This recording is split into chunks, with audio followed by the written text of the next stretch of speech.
Ojalá que dé tiempo de leer todo esto, quizás no de comentar, no sé, pero no voy a interrumpir más. A ver, don Luis Daniel, por favor, Bueno, ok. a menos que Pedro, alguien quiera, a menos que alguien quiera seguir. Si quieres yo puedo pasar. A ver, muchas gracias, Tavares.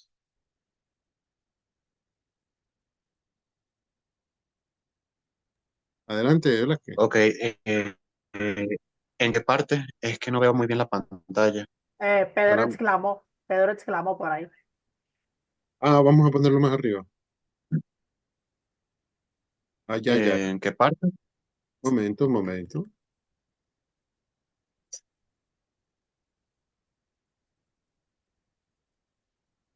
Ajá, él dice, te voy a dejar este anillo como símbolo de una promesa. Ahí está. Pedro, exclamó entonces Margarita. Ok, Pedro, exclamó entonces Margarita dominando su emoción, y con voz resuelta y firme, ve, ve a mantener tu honra. Y al pronunciar estas palabras, se arrojó por última vez en los brazos de su amante. Después, añadió con acento más sordo y conmovido, ve a mantener tu honra, pero vuelve, vuelve a traerme la mía. Pedro besó la, Pedro besó la frente de Margarita, desató su caballo, que estaba sujeto a uno de los árboles del soto, y se alejó al galope por el fondo de la alameda. Margarita siguió a Pedro con los ojos hasta que su sombra se confundió entre la niebla de la noche, y cuando ya no pudo distinguirle, se volvió lentamente al lugar donde le aguardaban sus hermanos. Ponte tus vestidos de gala, le dijo uno de ellos al entrar, que mañana vamos a Gómara con todos los vecinos del pueblo para ver al conde que se marcha a Andalucía. A mí más a mí más me entristece que me alegra ver irse a los que A mí más me entristece que me alegra ver irse a los que acaso no han de volver, respondió Margarita con un suspiro. Ujú. Sin embargo, insistió el otro hermano, has de venir con nosotros y has de venir compuesta y alegre. Así no dirán las gentes murmuradoras que tienen amores en el castillo y que tus amores se van a la guerra. Ay, la gente estaba murmurando eso. Eh, Ay, virgen. A ver, segundo, digamos, a- episodio. No. Ajá. Apenas rayaba en el cielo la primera luz del alba, cuando empezó a oírse por todo el campo de Gómara la aguda trompetería de los soldados del conde y los campesinos que llegaban en numerosos grupos de los lugares cercanos vieron desplegarse al viento el pendón señorial en torres más altas de la fortaleza. Unos sentados al borde de los pozos, otros subidos en las copas de los árboles, estos vagando por la llanura, aquellos coronando las cumbres de las colinas, los de más allá formando un cordón a lo largo de la calzada. Ya haría cerca de una hora de los, ya, ya haría cerca de una hora que los curiosos esperaban el espectáculo, no sin que algunos comenzaran a impacientarse. Cuando volvió a sonar de nuevo el toque de los clarines, rechinaron las cadenas del puente, que cayó con pausa sobre el foso, y se levantaron los rastrillos, mientras se abrían de par en par y gimiendo sobre sus goznes las pesadas puertas del arco que conducía al patio de armas. La multitud corrió a galoparse en los ribazos del camino A para ver golparse, más a su sabor. a golparse. La multitud corrió a agolparse en los ribazos del camino. Ok. La multitud corrió a agaloparse en los ribazos. Agolparse. Perdón. Agolparse. Ok. La multitud corrió a agolparse en los ribazos del camino para ver más a su sabor las brillantes armaduras y los lujosos arreos del séquito del conde de Gómara, célebre en toda la comarca por su esplendidez y sus riquezas. Rompieron la marcha los farautes que, deteniéndose de trecho en trecho, pregonaban en voz alta y a son de caja las células del rey, llamando a sus feudatarios a la guerra de moros y requiriendo a las villas y lugares libres para que diesen paso y ayuda a sus haustes. Huestes. Sí, mamá, Huestes. perdón. Eh, a los faraustes siguieron los herros de corte, ufanos con sus casullas de seda, sus escudos bordados de oro y colores, y sus birretes guarnecidos de plumas vistosas. Después vino el escudero mayor de la casa, armado de punta en blanco, caballero sobre un potro morcillo, llevando en sus manos el pendón de rico hombre, con sus motes y sus calderas, y al estribo izquierdo, el ejecutor de las justicias del señorío, vestido de negro y rojo.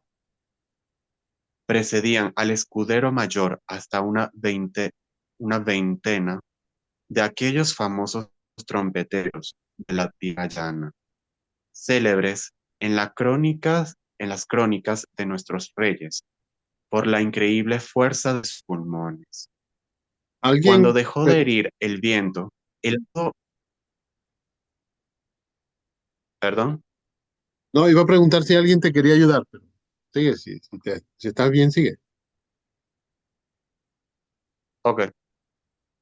Cuando cuando dejó herir el viento, el agudo clamor de formidable trompetería comenzó a oírse un rumor sordo, acompasado y uniforme. Eran los peones de la mesnada, armados de largas picas y provistos de sendas alargadas de cuero.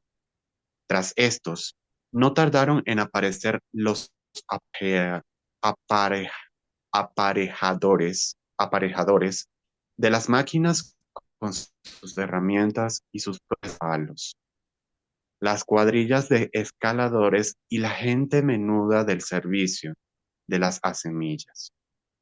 Luego, envueltos en la nube de polvo que levantaba el casco de sus caballos y lanzando chispas de luz de sus petos de hierro, pasaron los hombres de armas del castillo, formados en gruesos pelotones que semejaban a lo lejos un bosque de lanzas.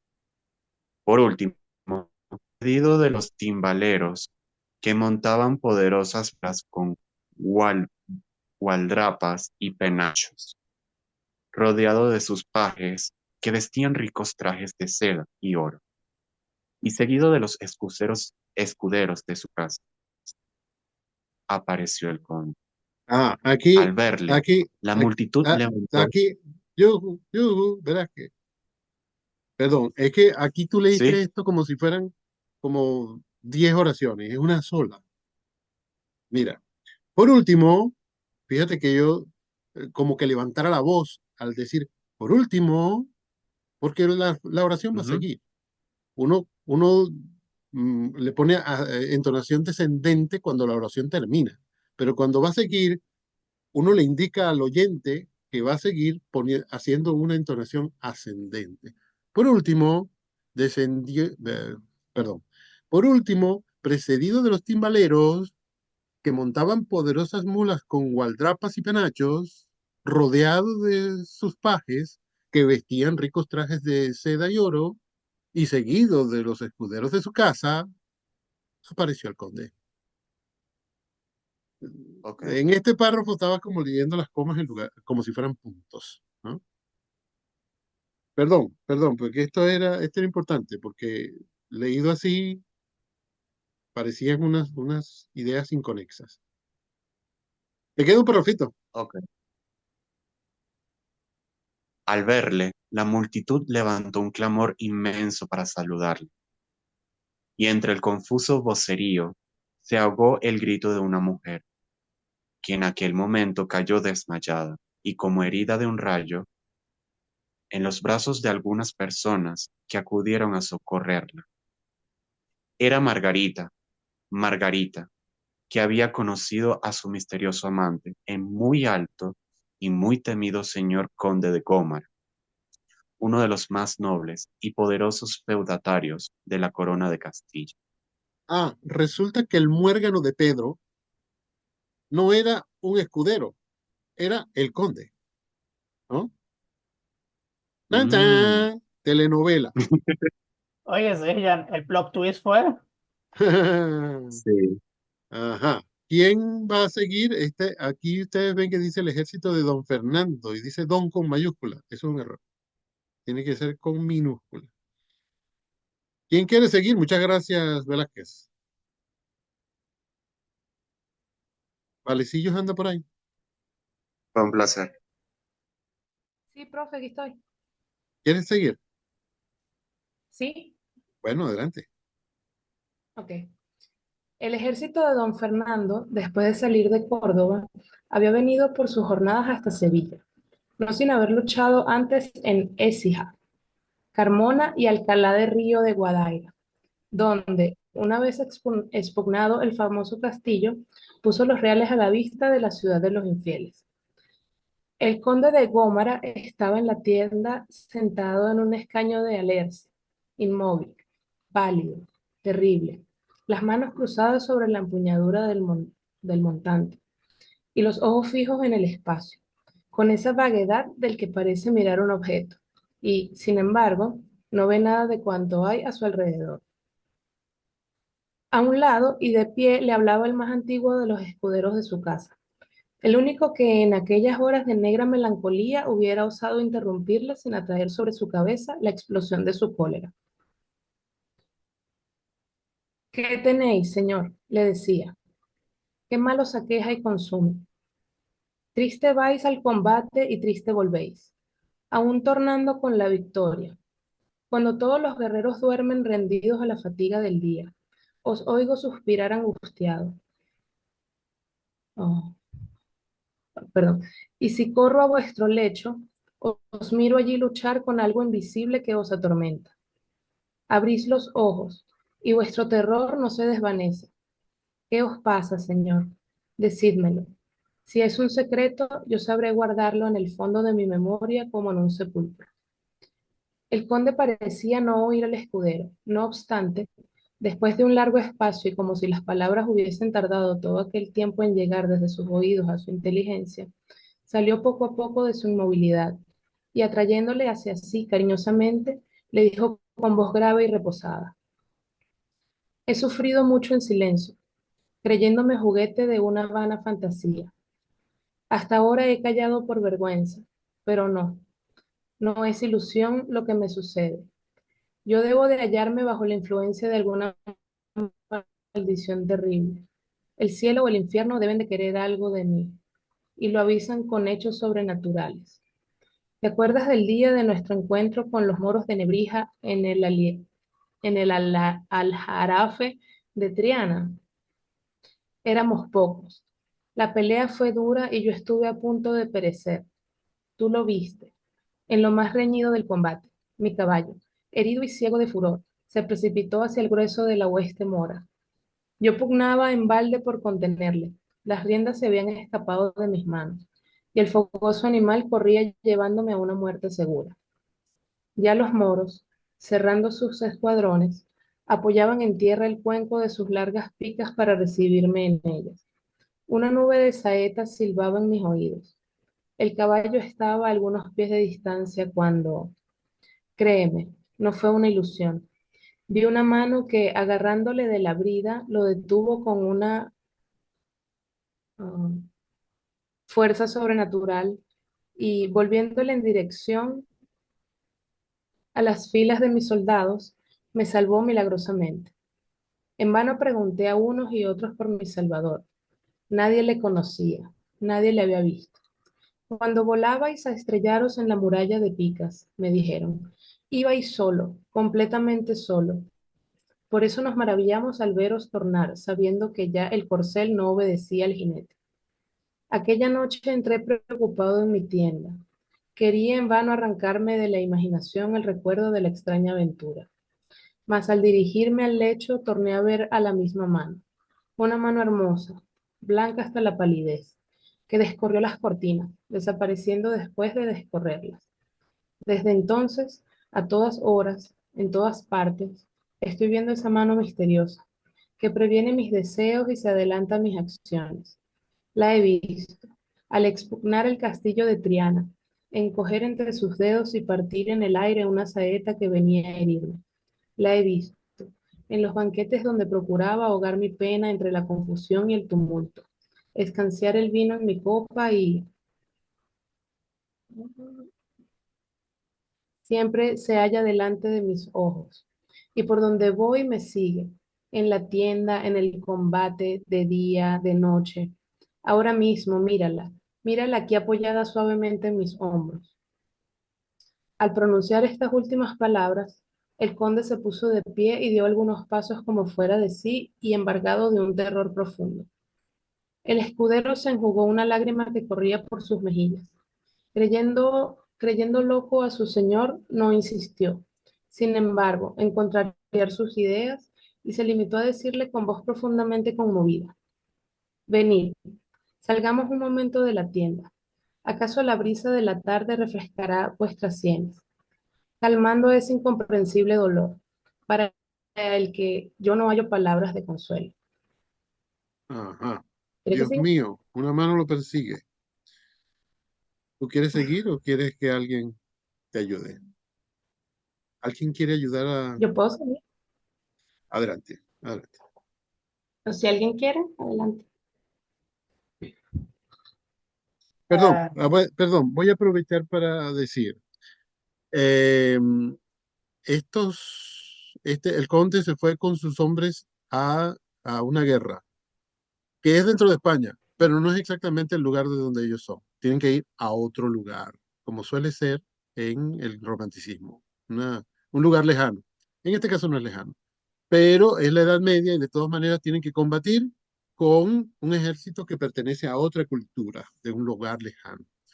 Estaban ahí, eran los que gobernaban en Sevilla, que eran los moros, los árabes, pero de todas maneras van a luchar por un ideal, ¿no? La reconquista de Sevilla, que era de las joyas de España, todavía es. Eh, y van siempre con un ideal, como siempre en el romanticismo. Y estas historias, de todas maneras, son de tiempos muy anteriores al siglo XIX, ¿no?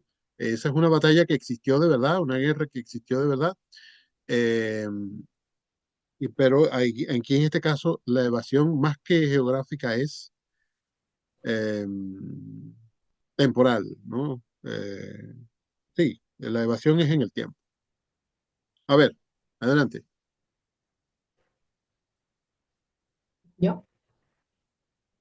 Ok. Bien, El real de los cristianos se extendía por todo el campo de Guadaira, hasta tocar en la margen izquierda del Guadalquivir.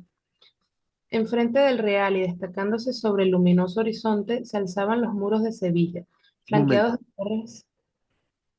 Perdón, el real debe ser algo como un castillo. ¿M? Sí, Perdón, que para mí esa es una palabra nueva con ese significado, un significado nuevo para esa palabra. Perdóname, o adelante. el fuerte puede ser, no sé. Un fuerte sí puede ser. Ok. Entonces, enfrente del real y destacándose sobre el luminoso horizonte, se alzaban los muros de Sevilla, flanqueados de torres almenadas y fuertes. Ujú. Por encima de la corona de almenas rebosaba la verdura de los 1000 jardines de la morisca ciudad, y entre las oscuras manchas del follaje lucían los miradores blancos como la nieve, los minaretes de las mezquitas y la gigantesca atalaya, sobre cuyo aéreo prétil alzaban chispas de luz, heridas por el sol, las 4 grandes bolas de oro, que desde el campo de los cristianos parecían 4 llamas. La empresa de don Fernando, una de las más heroicas y atrevidas de aquella época, había traído a su alrededor a los más célebres guerreros de los diferentes reinos de la península, no faltando algunos que de países extraños y distantes vinieran también, llamados por la fama, a unir sus esfuerzos a los del Santo Rey. Tendidas a lo largo de la llanura, mirábanse, pues, tiendas de campañas de todas formas y colores, sobre el remate de los cuales ondeaban al viento distintas enseñas con escudos partidos, astros, grifos, leones, cadenas, barras y calderas, y otras 100 y 100 figuras o símbolos heráldicos que pregonaban el nombre y la calidad de sus dueños. Por entre las calles de aquella improvisada ciudad circulaban en todas direcciones multitud de soldados que, hablando dialectos diversos y vestidos cada cual al uso de su país y cada cual armado a su guisa, formaban un extraño pintoresco contraste. Aquí descansaban algunos señores de las fatigas del combate sentados en escaños de alerce a la puerta de sus tiendas y jugando a las tablas, en tanto que sus pajes les escaseaban el vino en copas de metal. Allí algunos peones aprovechaban un momento de ocio para aderezar y componer sus armas, rotas en la última refriega. Más allá cubrían de saetas un blanco los más expertos ballesteros de la hueste entre las aclamaciones de la multitud, pasmada de su destreza y el rumor de los tambores, el clamor de las trompetas, las voces de los mercaderes ambulantes, el galopar del hierro contra el hierro, los cánticos de los juglares que entretenían a sus oyentes con la relación de hazañas portentosas, y los gritos de los farautes que publicaban las ordenanzas de los maestros del campo, llenándolos, llenando los aires de 1000 y 1000 ruidos discordes. Prestaban a aquel cuadro de costumbre guerreras una vida y una animación posibles de pintar con palabras.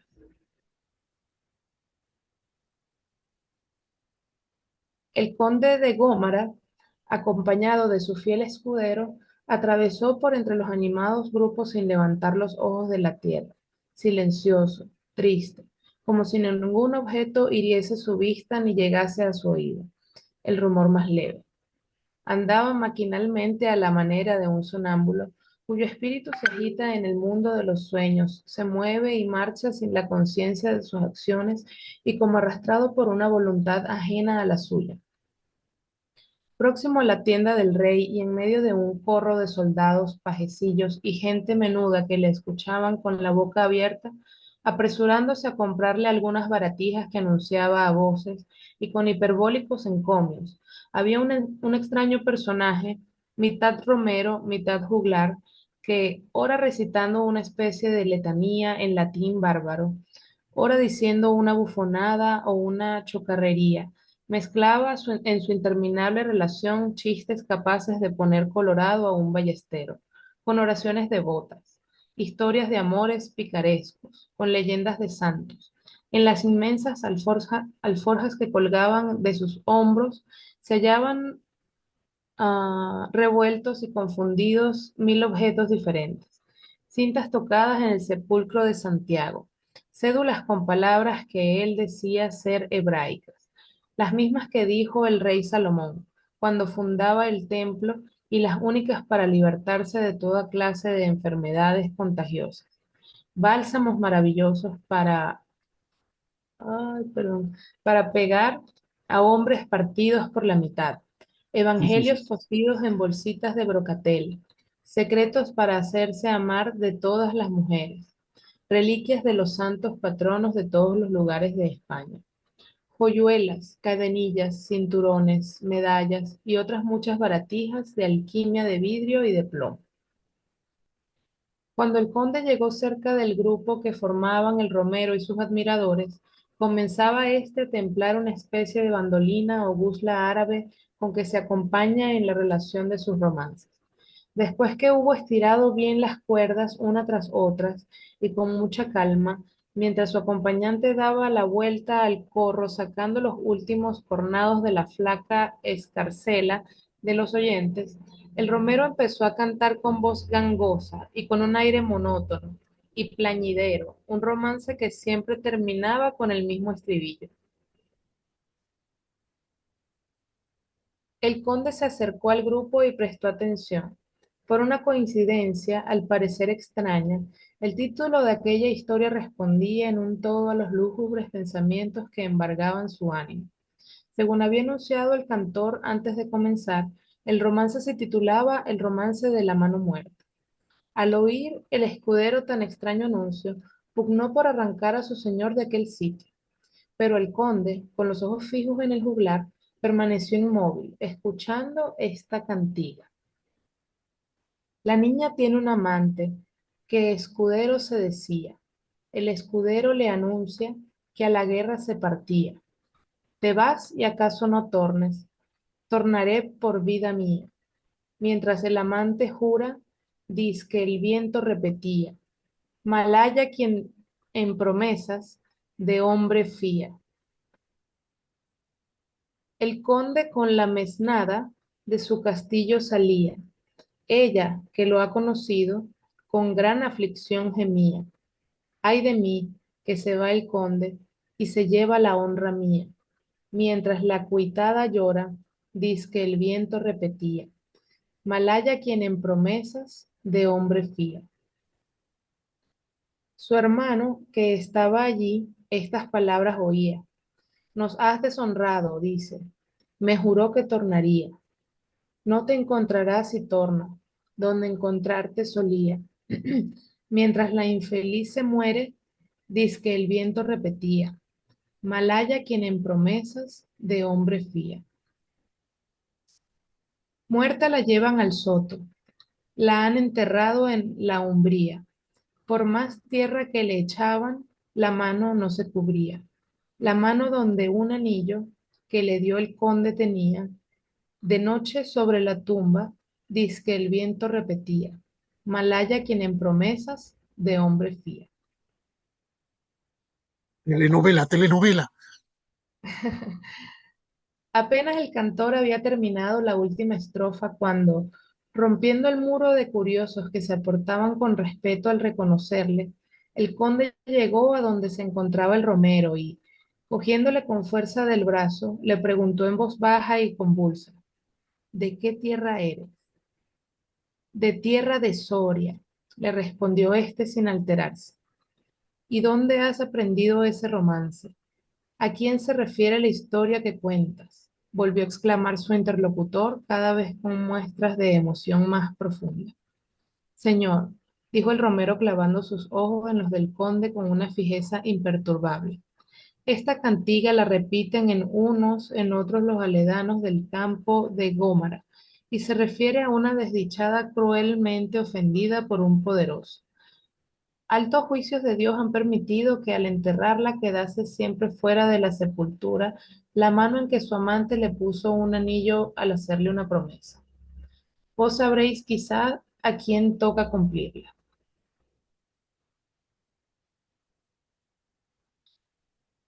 En un lugarejo miserable y que se encuentra a un lado del camino que conduce a Gómara, he visto no hace mucho el sitio en donde se asegura tuvo lugar la extraña ceremonia del casamiento del conde.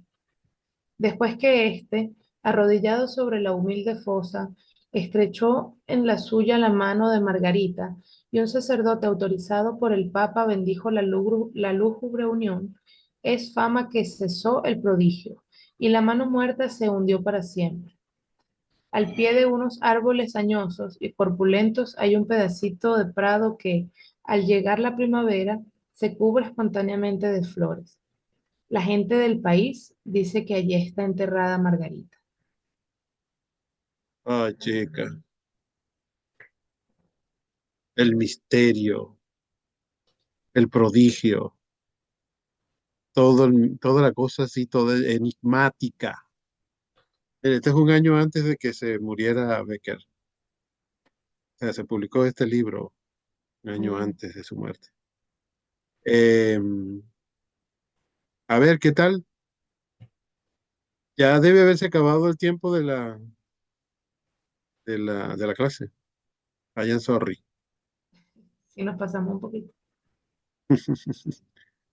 Pero chicos, no los voy a detener más, a menos que alguno de ustedes tenga minutos disponibles y quiera comentar algo.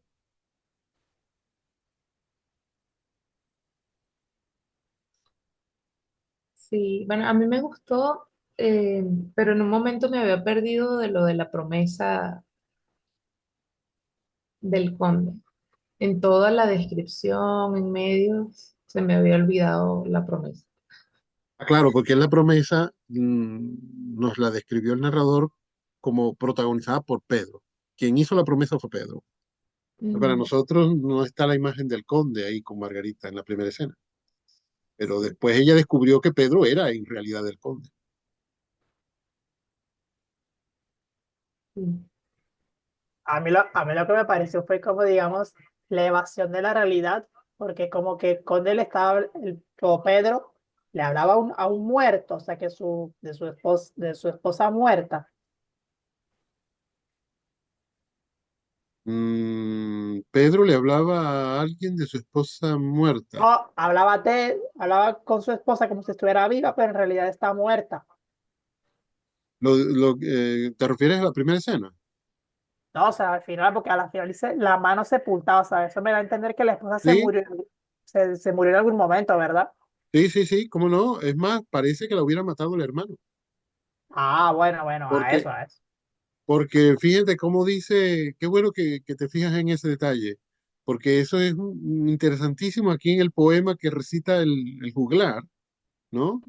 Que dice, la niña tiene un amante, que es un escudero, que se va para la guerra, y le dice, pero tienes que volver, y él le jura que va a volver. Pero un narrador, el poeta, el que escribe, ¿no? O el que canta, dice, malaya quien en promesa de hombre fía. Qué tontería esto de confiar en promesas de hombre. A lo mejor lo escribió una mujer. Y entonces después ya no habla del muchacho, sino del conde, en el segundo, en la segunda estrofa.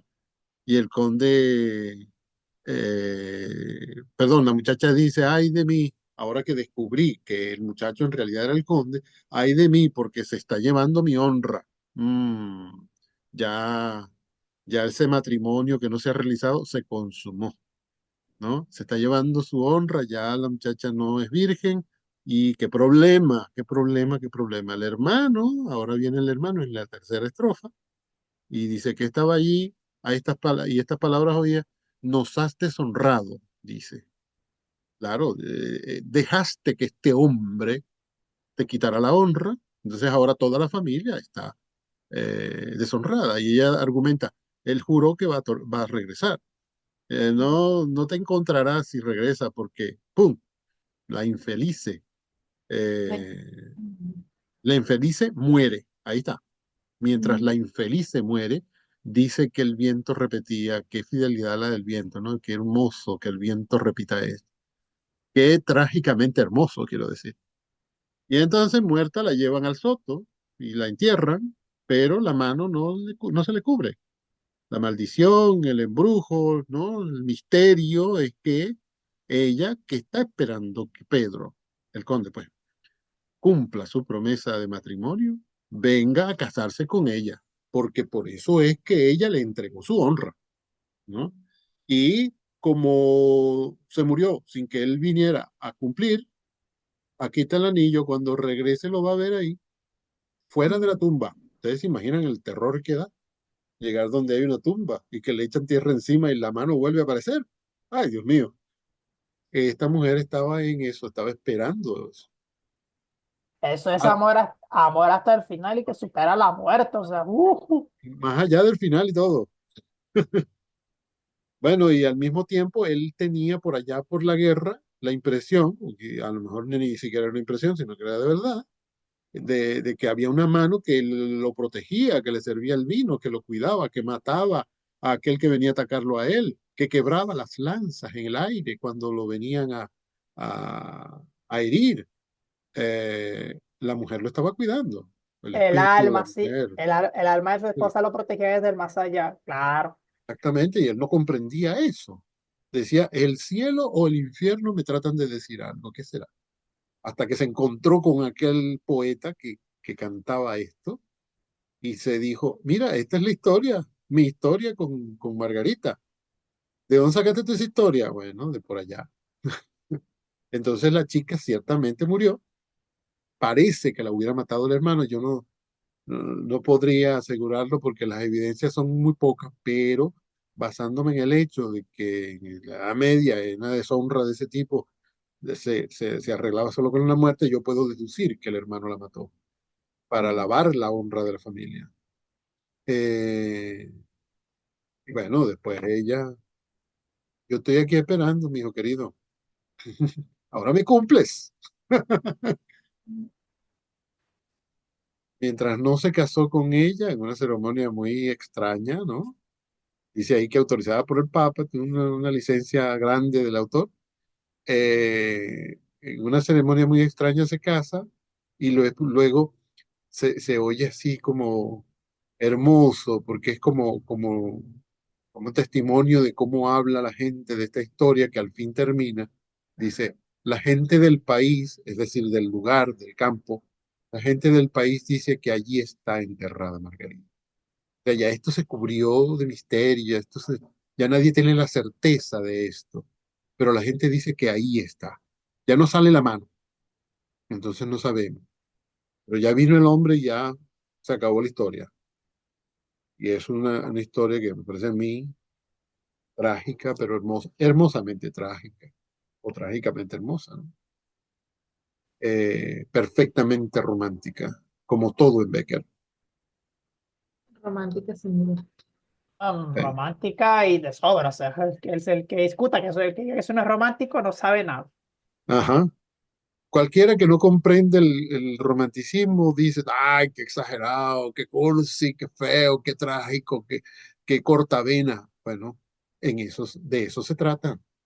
Si has Ujú. encontrado todas esas características es porque es un producto, sí, un cuento, un producto exactamente del movimiento tal como era.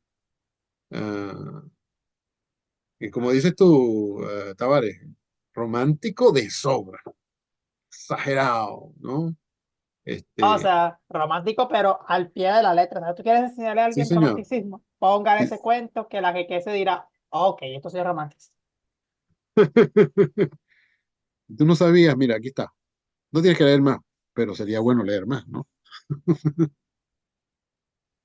Bueno, yo quería que tuviéramos un sabor de todas esas cosas como teóricas que hablamos la semana pasada y que las viéramos aquí en el texto, que les voy a mandar más tarde para que si alguien quiera lo vaya examinando con más detalle o que se aclare las cosas que no le quedaron claras o que lo disfrute. Siempre. En realidad disfrutarlo es lo primero. Bueno, entonces no los detengo más, chicos. Perdonen que me exceda. Gracias por la Pro- paciencia. Profe, yo tengo una pregunta. Sí. ¿Cuándo nos toca la próxima evaluación de este trimestre? Ay, Dios mío, qué pregunta. No, está muy bien que preguntes. Pero bueno, ya va a tener que ser la semana